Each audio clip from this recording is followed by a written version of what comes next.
Bus stand.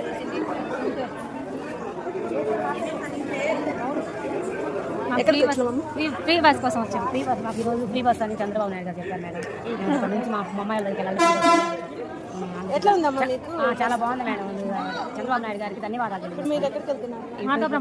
Markapuram కాదు madam, తాడిచెల్ల కూడా పోతాను మేడం. హాయ్, ఎక్కడికి వెళ్తున్నారు మీరు? ఎక్కడికి వచ్చారమ్మా?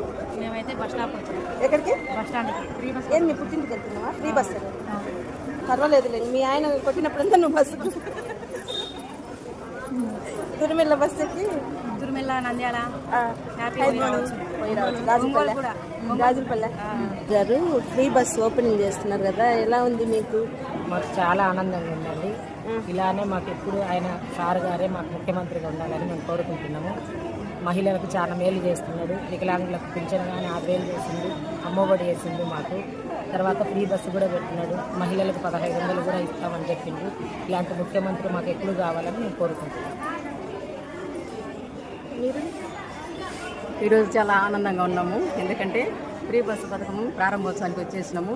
కాకపోతే మహిళలు ఎక్కడున్నా కూడా ఆనందంగా ఇలాంటి ఎమ్మెల్యే, ఇలాంటి సీఎం సార్ మాకు కావాలని కోరుకుంటున్నాము. Happy CM sir, happy MLA గారు. ఎక్కడికి వెళ్తున్నారు? నేను పిఠాపురంకి వెళ్తున్నాను. ఎందుకు పిఠాపురం? ఉప ముఖ్యమంత్రి పవన్ కళ్యాణ్ గారిని కలవడానికి.